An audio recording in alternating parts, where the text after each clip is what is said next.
Hello and welcome to the latest BVCA podcast. My name is Chris Elphick, a BVCA Senior VC Manager, and today I'm joined by three distinguished VC veterans, which I hope they won't mind me saying. They have over 60 years of investment experience between them, and we're going to look at the outlook for venture capital and tech more broadly in 2024. So first off, I'm delighted to introduce Christoph Ruedig. He is a former radiologist turned investor, who is a partner at Albion VC, where he focuses on their investments in digital health and life sciences. Next up, Kerry Baldwin, who is not only a former chair of the BVCA, but most importantly, the co-founder and managing partner at IQ Capital, which is an early stage deep tech VC. And finally, Stephen Nundy, who spent 20 years at Goldman Sachs and is now a partner and CTO at Lakestar, which is a European VC firm investing from seed to later stage VC. So moving on to what we're going to cover today, it feels as though every year has been exceptional in recent times, but 2023 was a pretty difficult one for tech and venture capital. Following the record highs in 2021, we saw in late 2022 and into 2023, drops in valuations and in the public markets across tech and layoffs at some of the largest tech companies, as well as wider shocks such as the crisis at Silicon Valley Bank, which created further uncertainty. According to data from PitchBook, both investments and fundraised were down by over 40% in 2023 across Europe. So it's a pretty tough environment out there, whichever way you look at it. If you go back to 2017, 2018, we're dropping back to those sorts of levels. So whichever way you cut it, it's not looking particularly positive. But venture capital by its nature is a cyclical business. Thinking about where we are now and going through to 2024, we're going to think about where we are in that cycle. Is there more pain to come, or we start to see some green shoots of recovery? So we're going to have a quick canter over 2023 to where we are now, and then dive into what we're going to look ahead for this year, covering the outlook for founders and investors in the year ahead. Maybe starting with you, Stephen, on that one. Yeah, so when I look back at the last year, I kind of split the year into kind of two major topics. I think one is kind of structural and how the ecosystem has matured. And I do think there's a lot to be celebrated in terms of the maturity of Europe and the UK in the last year. And then obviously the topic that you talk about is performance and how performance has kind of impacted us in the last 12 months. But I think for me, the more exciting one or the more positive message we should be entering into 2024 is the one on structure. I know Europe for a long time has been seen as immature compared to the East Coast, West Coast ecosystems that we've been piggybacking off of perhaps over the last decade or so, more so.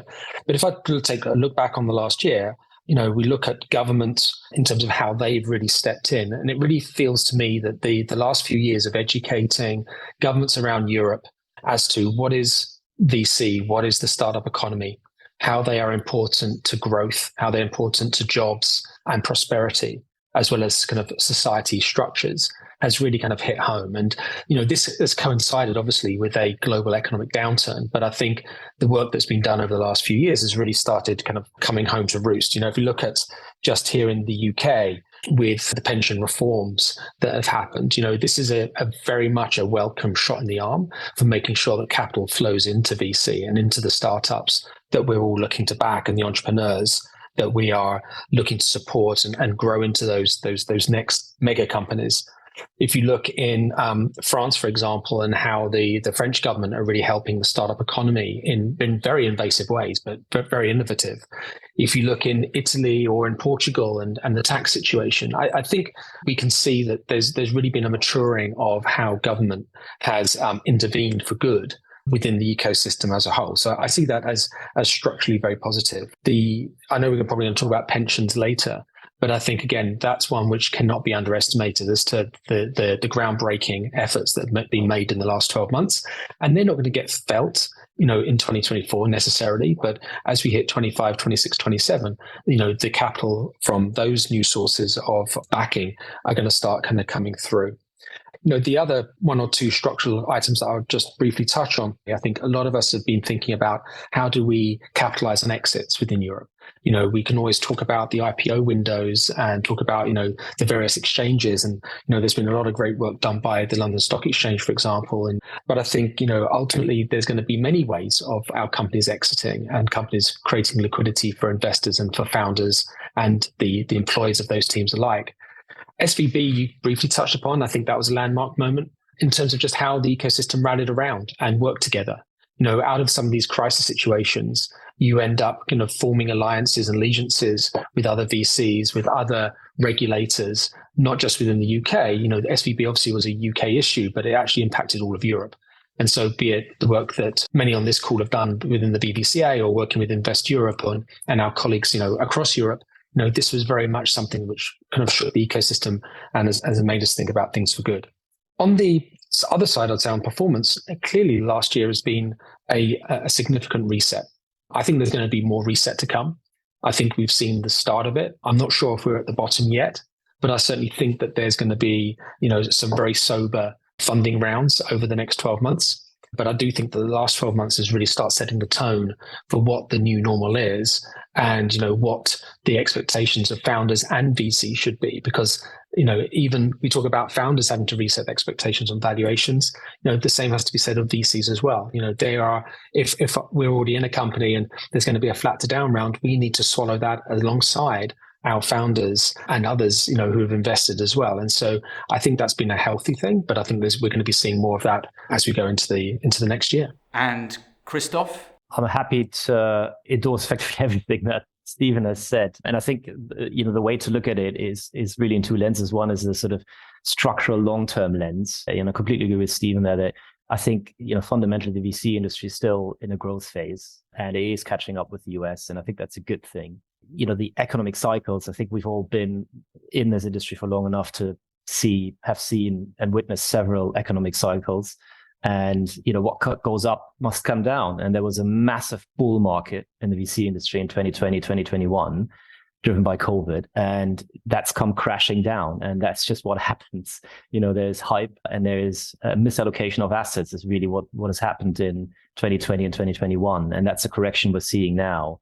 And I agree with Stephen that 2024 will be, if anything, tougher than 2023.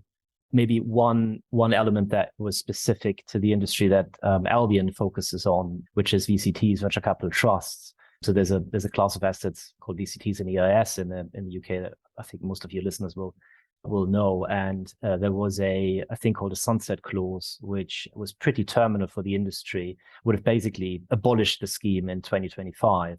And, very helpfully, the government has agreed to extend that to 2035, actually, for another 10 years.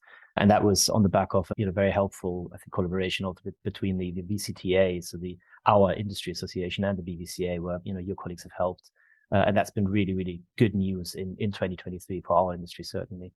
And I think from my side, I'd just add in, obviously agree with a lot of that. And we'll talk about what we think about 2024 a little bit later, I'm sure.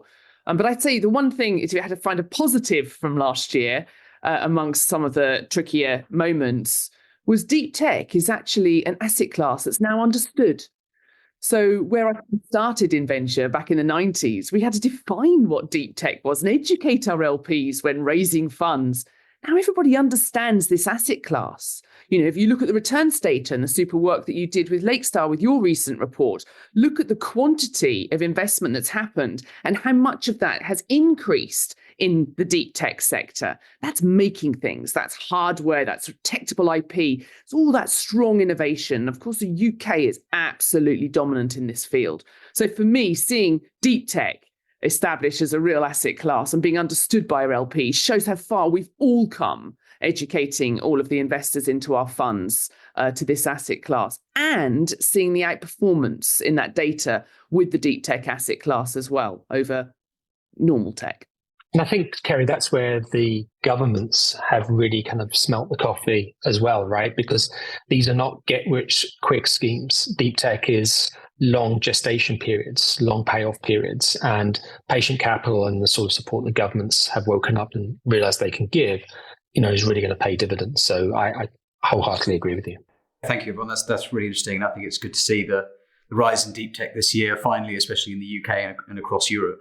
And it's interesting. So if we now start looking forward to 2024, 2023 was very much the year of AI. And AI used to be, prior to last year, was an area of deep tech, but now it seems like AI is everything. So do we see that sort of year of AI and that sort of trend continuing? And what are the other sectors, you think we're going to start to see growing and receiving more investment through 2024? Stephen?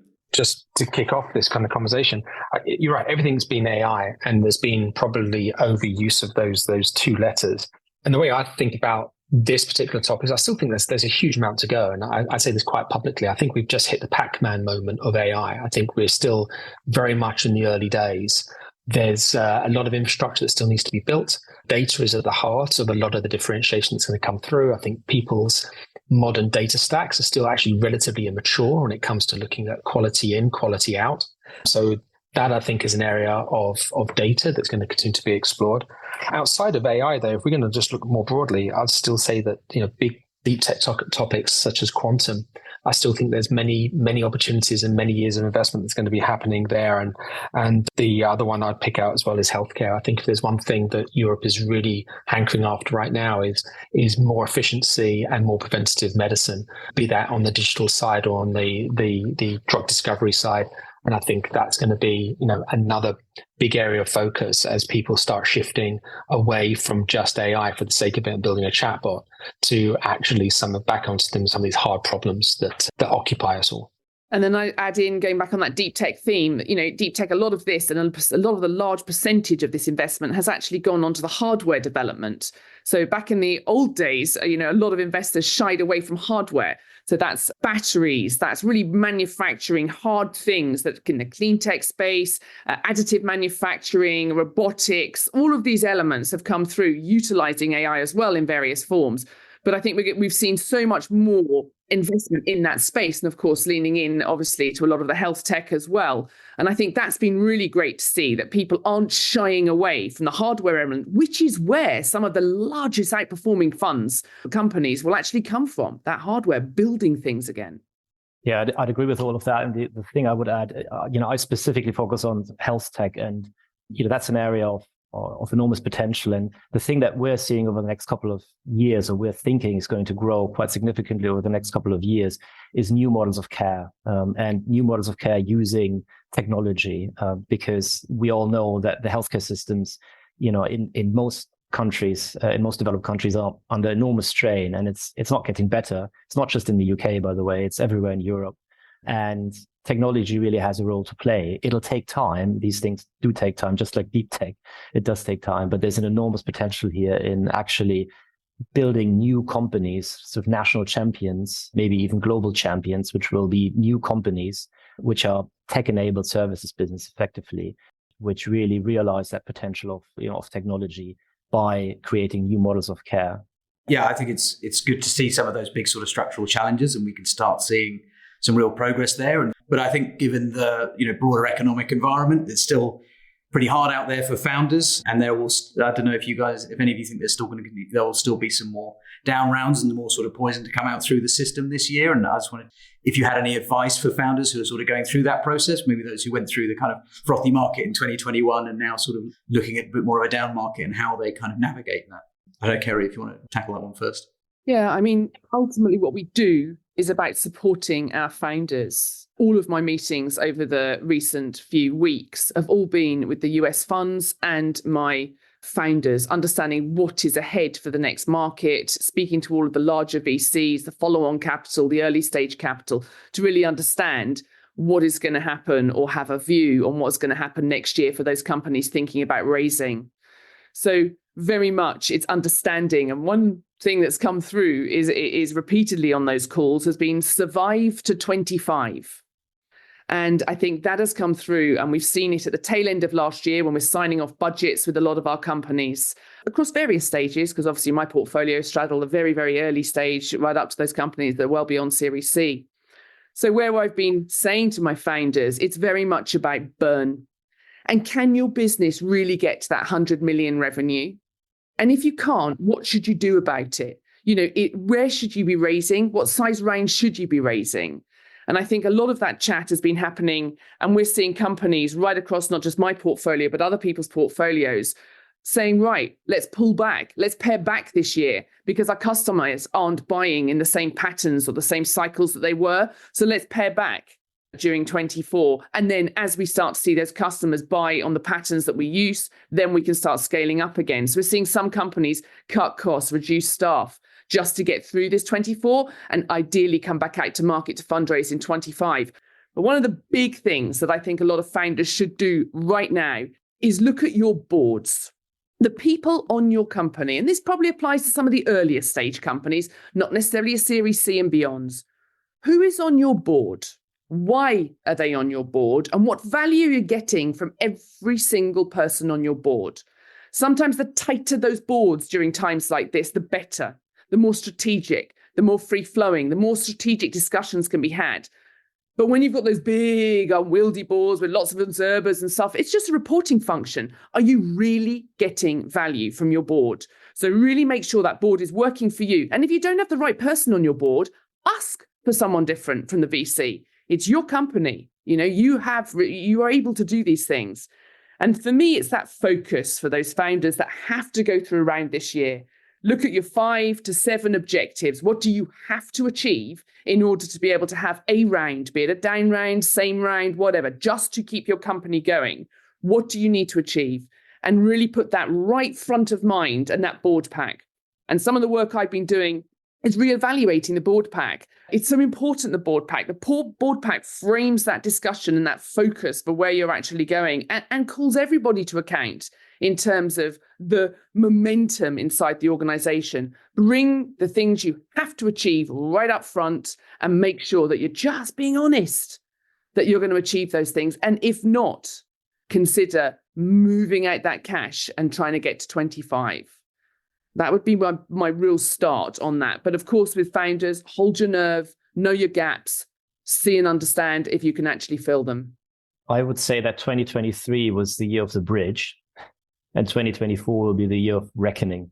I mean, I'm sure that a lot of investors, certainly us included, have spent a lot of time in 2023 supporting their existing portfolio companies. And, VC is a game of passing the baton. You basically, at a seed stage, you're the first one in, and then you pass the baton to the Series A investor, and that investor passes the baton to the Series B investor. And at the moment, that sort of chain is a little bit broken. And typically, as an investor, you're quite okay to bridge once, but bridging twice is a lot more challenging. And I think what's happened is that a lot of the funds, a lot of the dry powder was effectively focused on supporting the existing portfolio through bridges. And I think a lot of the companies that have managed to avoid going out and raising an external round, avoiding the capital markets in 2023, are going to have to do so in 2024. And so I think we'll probably see a lot more down rounds. And so I think it's important that founders are realistic in their expectations around what sort of valuations they can achieve, and really sort of realize and reckon that actually you can't continue to expect the same valuations that we had in the 2021, 2022. And I think once that's flushed through the system, then I think, to Kerry's point, 2025 will hopefully be the year when things go back to normal and there'll be more normal fundraising environment. But my suspicion is that in 2024, it'll still be very challenging.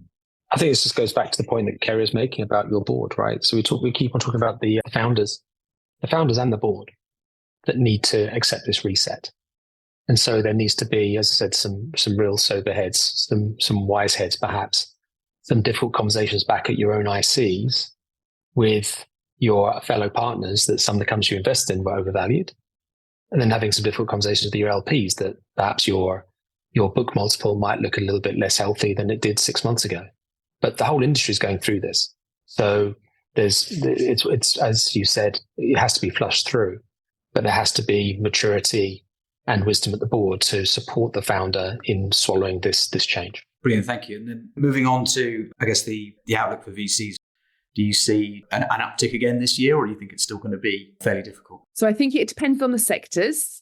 So in that very early stage, technology coming out of universities and innovation, there is loads of it. We are blessed in the UK. It's absolutely phenomenal, the talent and technologies coming out. So they will continue to come out. There are a lot of VCs that can take that seed check. There's a lot of smaller funds that can do those, a lot of EIS and all the fantastic work that's happened there to support those very early stage companies. As you come to seed, I think at that stage, again, we're going to have valuations that are more normal. Obviously, the ones that are going to be taking a little bit higher valuations will be the one with teams that have done it twice before, 3 times before. Those established teams will always command a slightly higher valuation through experience. But I think we'll see relatively normal and quite an abundant seed investments being made this year. As you get towards Series A, I think what's going to happen there is those Series A rounds will be a little bit more competitive. I think the tech ones will continue to get really funded because you can see the size of the market, the defensibility. But the ones that are pure SaaS plays or ones that just really demand customers to be able to be behaving in a certain fashion, they're going to struggle a little bit. And they're going to definitely demand product market fit across all of your products, not just the main product, anything else. And I think they're going to really, really look into the economics a lot more and the metrics behind all of those growth multiples. As you come towards the traditional Series B, personally, I think you're going to see some of the Series C companies coming down to the Series B. Those Series C companies are going to have fantastic management teams. They're going to have everything in place, product market fit. They were just held back by the buyers and the customers last year, not closing deals as quickly as possible. They haven't fallen out the pipe. They're still there. And they're going to be competing for some of those traditional ones coming up for Series B, and they'll be competing against some of those C ones. So I think we're going to see a little bit of difficulty in that sector. Opportunity to be had for some funds, absolute opportunity to be had. But I think you're going to see some funds, exactly as Stephen and Christoph have been saying, a bit more realistic on their valuations there. But I think that early stage UK is going to continue to be really, really strong. I guess, and this sort of Series A levels with the UK, you have lots of data from BVCA and others sort of saying it's really, really strong. And I know Lakestar have done some work on the scale-up gap and the need for that, the need for more larger funds, or if that is the problem. The funding when you get to the Series B and C stage has historically been where the issue is in the UK and in Europe more generally, which is why, kind of going back to one of the first topics, getting more capital coming into VCs in Europe that can be deployed at that kind of stage is going to be critically important. Do we need the size of capital that perhaps was being thrown around, 1 or 2 years ago when funding rounds were ballooning quite significantly at the Series B and C stage? Probably not. But it doesn't. But this is happening all over the world, right? But Europe is clearly, as we said, is slightly less mature than others when it comes to sources of capital that can be deployed. And so whilst the quantum may have reduced 20, 30, 40, 50% in terms of what the Series B and Series C rounds require these days, there are still significant rounds that still need to happen. We've looked at the AI wave, right? There's significant amounts of money that's going in to fund the hardware expense or the cloud expense for some of these large language models. That is still going to be critically important if we're going to maintain some sort of sovereignty or build some sort of independence in Europe when it comes to some of these critical infrastructures that we see as so important. If in the last year or the last couple of years with the conflict in Ukraine, and how NATO has responded and how the US responded, I think that continues to be a macro topic that we can't ignore. And so, yes, this funding gap still exists. We're all working hard to narrow it. And when these opportunities to invest in these great Series B and Series C companies comes along, there's also a bit of a pause that's going on. People aren't rushing into those rounds of funding. We're certainly not, in the way that perhaps there was a bit of a charge of the light brigade a couple of years ago, especially with the US VCs and the crossover VCs that were in Europe, and people were signing term sheets and putting out terms very quickly without perhaps doing the full diligence that was probably warranted at the time. And so it kind of ties back to Kerry's point around, you're going to go out and fundraise, you better make sure that your pipeline in terms of what your sales metrics are kind of spot on, because people are going to dig in harder and deeper. They have the time to, and they're going to unearth things that you want to make sure you're upfront about, right? The last thing you want to do with any sort of investor is erode trust from day one because you haven't been completely truthful in how your pipeline is set up and your expectation of conversion into real revenues. Brilliant, thank you. And then turning on to exits, do we see any pickup? I know you said, Stephen, you mentioned at the start about some of the reforms we've got with the LSE here, but do we see a pickup in the IPO market, or will there be more M&A type activity? I see a lot more. I think with the IPO window clearly hasn't opened yet, right? Who knows when it's going to open? I think we had a bit of a false dawn perhaps in the autumn with ARM and our hopes around that. It was good, it was fine, but there hasn't been a lot that's been following that since then. I think we're going to be seeing some M&A. I think we're going to be seeing some corporate engagement. One thing I have been seeing over the last kind of 4 to 6 months is a lot of what you'd call old tech companies, rather than the new tech companies that have IPO'd, companies that IPO'd 10, 20 years ago, who have big businesses, decent balance sheet, cash on hand, who perhaps were scared off from buying up or acquiring some of the tech startups 2, 3, 4 years ago because the multiples just didn't make sense to their corporate arms, their corporate venture arms, or their corporate development arms, are starting to come back to the market. So the SAPs, the IBMs, the Microsofts, that ilk of big tech, old tech, shall we call it, are really kind of seeing this as a window of opportunity for them to perhaps consolidate themselves and bring new technologies in. And these are some really interesting conversations that are going to play out in the next 12 to 24 months as we see these kind of big tech, old tech companies looking for opportunities to create liquidity events for our founders. Yeah, and I think I would add into that, expect to see some very early stage acqui-hires. So those companies that have not found product market fit, do not have the investors around the table to support them grow. There'll be quite a few acqui-hires, obviously, this year. And then I think you're going to see some distressed M&A as well. Obviously, you won't be reporting. They won't pick up all the numbers they've sold for, but you're going to see quite a lot of that happen towards the middle of the year for those companies that failed to raise, or it's a better home for the product and their team within a bigger organization.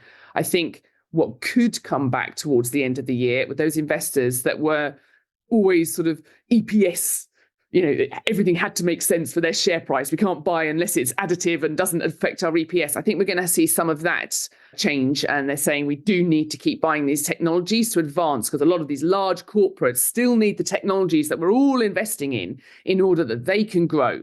A lot of their markets are changing and they need the technologies, right through from my sector. And especially, as it comes onto Christoph's sector as well, they're looking at a lot of the companies in that health tech sector as well.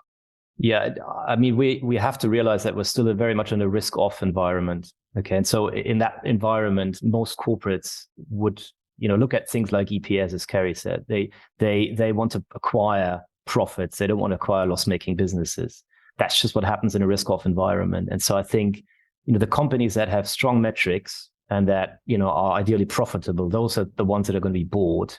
Or if their technology is really game-changing, highly differentiated, that's also what we've seen and what we are seeing across our portfolio. Sometimes those companies are quite early stage, actually, but because they've got really interesting technologies and they've got strong teams, those are the ones that get acquired. Sometimes that's actually a sad outcome because it doesn't allow you then to make your 20 to 30x, which is sort of what you need in the early stage VC game. But that's just the nature of the industry. But that's what we are really seeing. And I think there's not going to be a change in 2024, in my view. And the IPO markets, probably not either. I mean, from a slightly different perspective from the life sciences industry, which is where we're quite active in. I mean, that IPO window has been shut for years and years. They had their big boom from the CGT, the cell and gene therapy industry, which sort of went through a bit of a Gartner hype cycle in 2018, 2019, lots of companies IPOing, and then people realizing actually it's a lot harder to get these things to market and to make them work.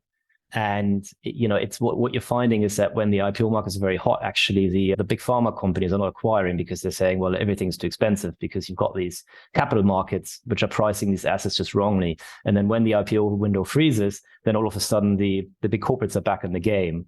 We're not quite seeing the same in tech, but maybe that's where we'll head. But, I just don't see the IPO window reopening in 2024, certainly not in the first half of this year. So if you are a company looking to exit at speed in this kind of market, what advice do you have for investors and founders about how they go about that? So if your company is approached, the first thing you have to understand is they are not your friend. And this is where so many errors happen.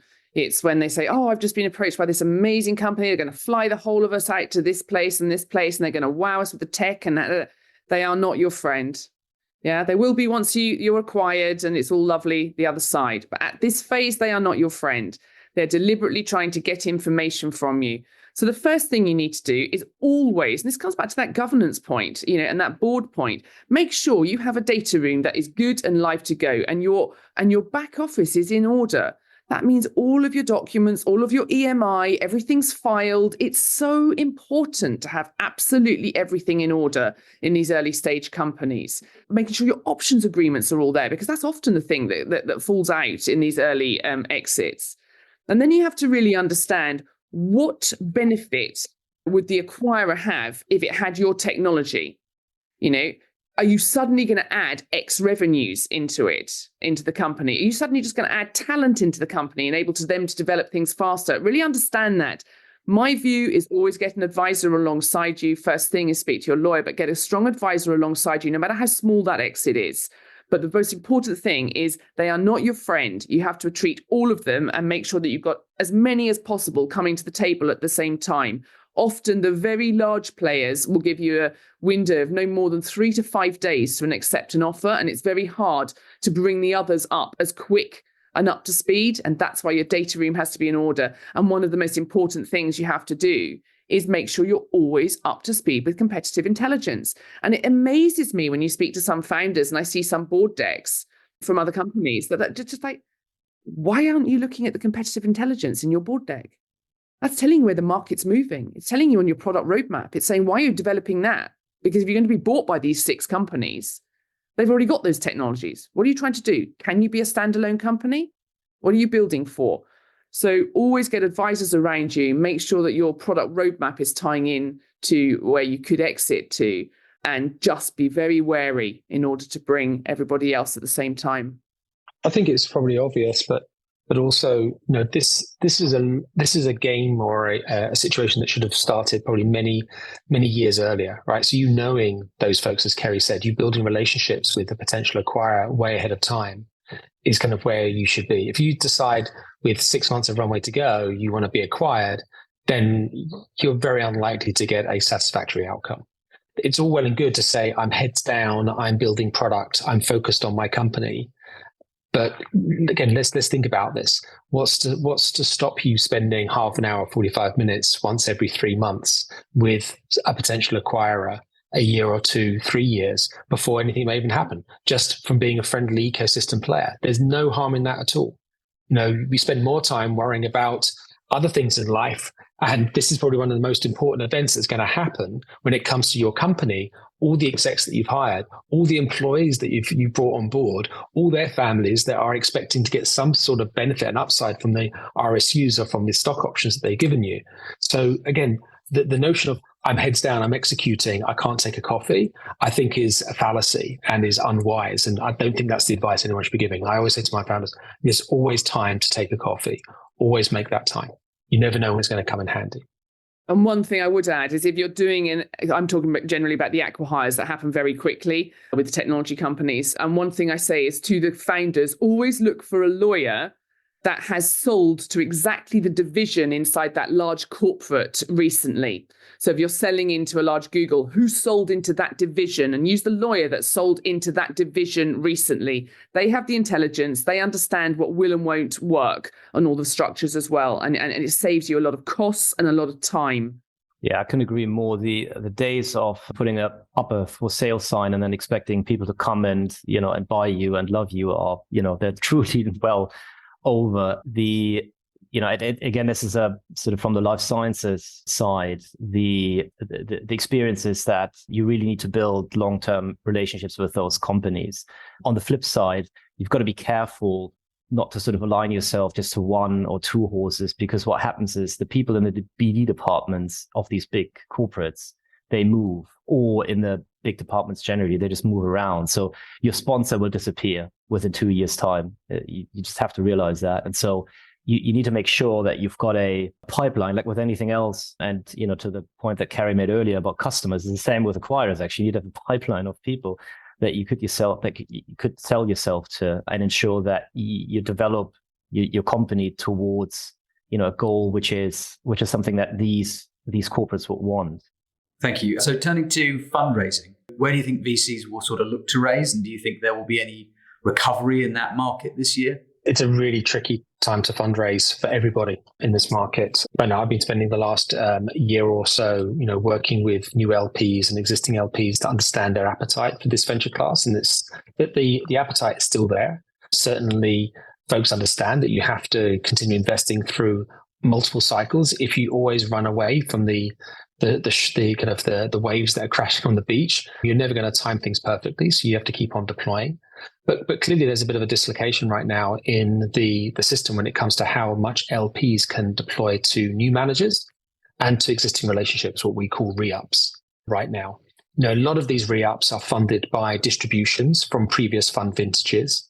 And those vintages just are not performing right now. So we're looking back at the IPO window that has been closed now for a couple of years is really impacting kind of the positive net cash flow into these large capital allocators. And so their ability to take that free cash flow and deploy into new managers is not going to be there as much, And so, when I look at right now, of course, performance is everything. But again, performance we know is only going to be told over a number of years. Looking at someone's form book today doesn't necessarily mean that form book's going to look quite as rosy in 6 months' time, 12 months' time. We've just been talking about that when it comes to resets in terms of valuations.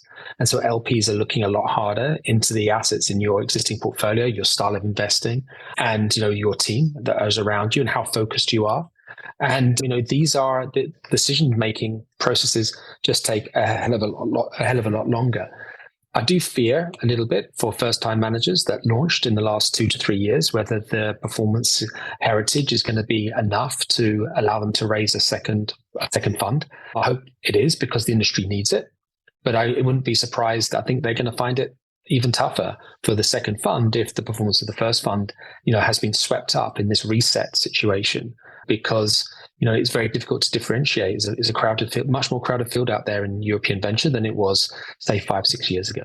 Yeah, I'd agree with that. And you have to realize that what we're dealing with in the VC industry is the ultimate commodity, right? It's money, right? So, it is difficult to differentiate. And I think that's important and this is about emerging managers. I think if you've got an existing fund with an existing performance and existing LP relationships, as Stephen said, it's tougher, but it's easier. If you're a new manager trying to raise, you really need to have a differentiated strategy, and you need to be very clear about what your unfair advantage is that is going to allow you to beat the competition, because it is a crowded field. And how are you going to make that LP money? I think that's just really, really important to bring out. And Kerry, do you have any advice for emerging managers if you're coming out to market for the first time this year? I know cut your teeth investing a long time ago, but do you think do you have any advice about how they can differentiate themselves and kind of make a mark? I think it comes down to the allocation models. So the work I do advising and working and doing a lot of mentoring of new funds that are being raised at the moment across different strategies, and couldn't agree more that these new emerging managers are required. They're trying to do things differently. So for me, it all comes down to their allocation model. So the size of their fund means they're only going to get X number of investments out of that size of the fund, because generally these funds are smaller. And therefore, the model doesn't always work. So a lot of the work I do is working on either increasing the size of that fund or lowering the stage they're getting into, and really having that differentiated approach in terms of their model. So if they're always going into Series A tech, well, there's loads of other funds that can do Series A tech. We've seen in the last 2 years, and funds that should be announced this year, some really, really interesting sector-specific funds. And I think they're going to be fantastic, because they know the buyers. They know the buyers inside all of the large organizations, be it for an additive manufacturing fund or a cyber fund. And what you're going to see is actually a lot of these founders in that early stage are going to get a lot of value from those early funds. They're going to know their sectors really well. So they're going to stock pick their investments, given the size of their fund, very, very carefully, because they're going to understand the market very well. They're not generalists. And they're also going to be able to introduce, let's say, to CISOs or to the mood here or to US here or to customers or to talent. So I think we might see some interesting ones announced this year. But for me, it all comes down to most of the work I do is allocation. And, I've just raised my 6th fund, but, we spend so much time with our LPs, constantly updating them in sectors, giving them information about various technologies coming through, letting them know how we're getting on, how our companies are getting on. And even if they're not investors in our fund, it's warming up our next generation for our 5th, 6th, 7th flagship funds. That's what we're doing the whole time. And that's what all these first-time fund managers should be doing. And we all see on LinkedIn these posts, oh, I just raised my fund in 3 months. I question that sometimes. Yeah? Don't believe that it's that easy for those first-time managers where people are just saying, I raised a fund in 3 months. Really? So moving on, just in terms of the industry and the BVCA, I just want to think about what we can do looking forward. Yeah, you've just had a phenomenal year of engagement with policymakers and political stakeholders. And what has been really interesting is we've been able to use all the case studies from our members and their portfolio companies and the data that we've been collecting that's so important to evidence and shape policy. We've had fantastic engagement from our members.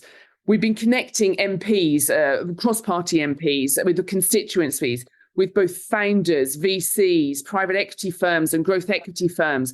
There have been so many really bespoke roundtables covering everything from regional issues, UK as an investment hub, really deep dive into sectors from ESG and how all our sectors can really unlock investment barriers in order to grow.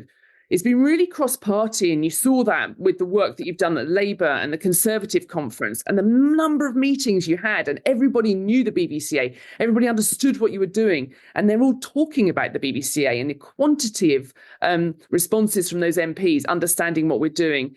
Stephen mentioned earlier the SVB weekend. BVCA was critical in that BVCA weekend. We had to evidence through our data and all of our members really the impact right across the UK of all those companies we invest in. It wasn't about VCs. It was about, we invest in this company and this company does X. It does all the breast screening across the West Midlands. It does all of this. It does all of that. The impact of our portfolios and what we're driving technology and innovation wise came to the fore. And BVCA was right at the heart of that. You've had so many policy wins, Chris, from the R&D tax changes, from the charge cap being excluded earlier in the year in April. But I suppose all of this comes through. And obviously, as we mentioned earlier, the VCT and EIS, you've done a tremendous amount of work in the team there. But it all came to a fore, really, with that Mansion House. And the BVCA obviously welcomed the Mansion House reforms, with 9 of the largest DC pension providers aiming to invest 5% of their assets from their default funds into unlisted equities by 2030.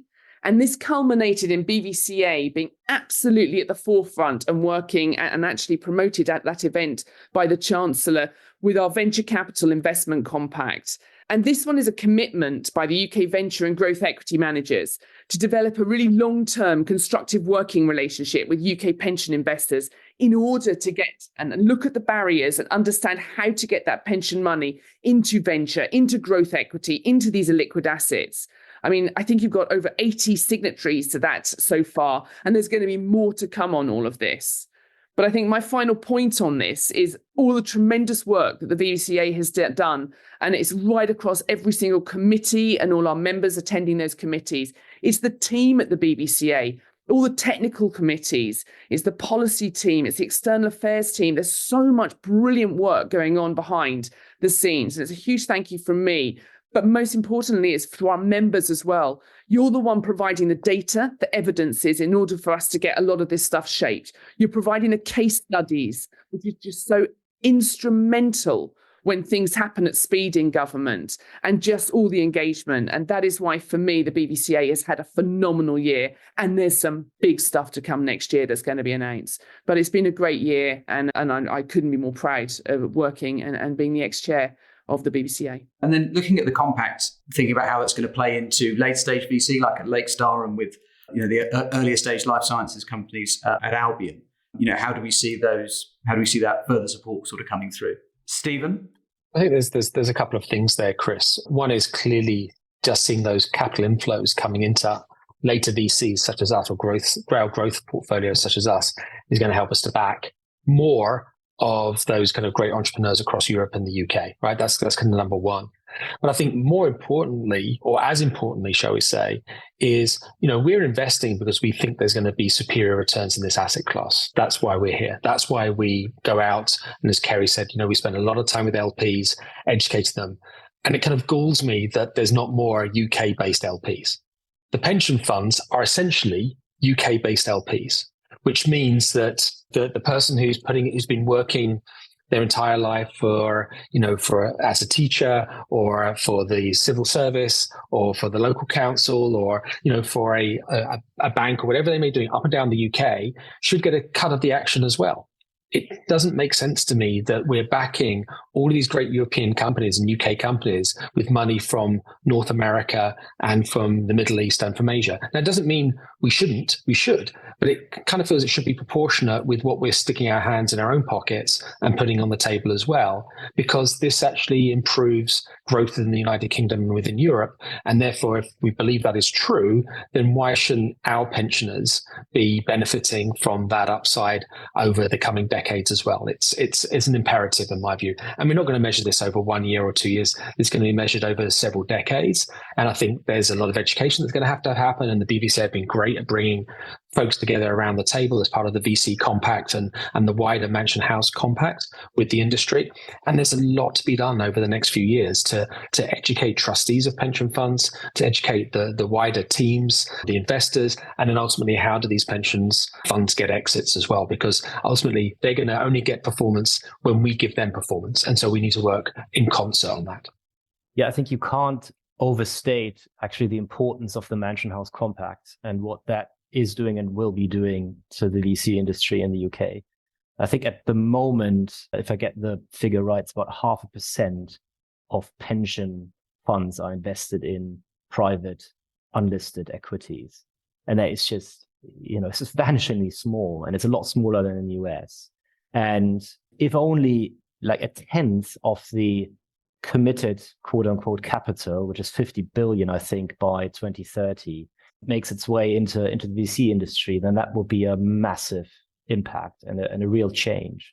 And this is not just theoretical. I mean, we're seeing this, one of the things we are doing is focusing on university spin-outs. We're working with really early stage companies and deep tech and biotech, the things that we talked about earlier, which have very long gestation periods and are very difficult to make work.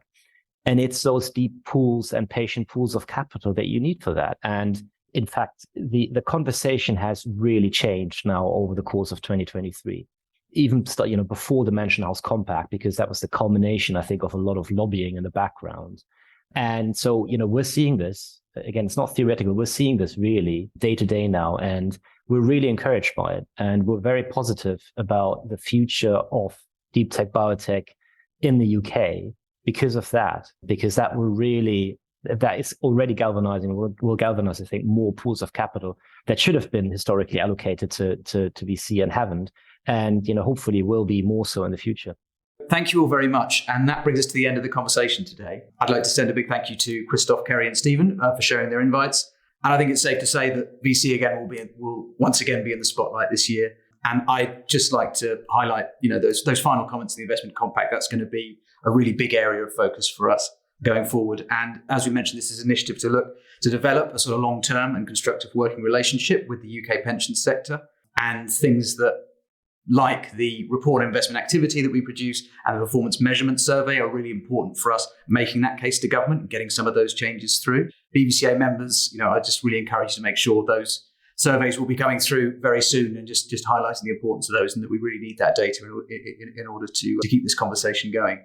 So if you want to talk to us or see further details about the Investment Compact, if you go on the main page of our website, you'll see it there, and you can find details about if you are a VC or a growth equity fund that hasn't signed up yet. You're going to find details there about how you can join. We're over 80 signatories so far, and I'm sure that will continue to increase. And throughout this year, there'll be further updates. There will be details of the expert panel and the events announced throughout this year. So if you're not signed up to our newsletters, that's the best place to get that. So I'll close by wishing you all a very healthy and successful year ahead, and thank you so much for listening.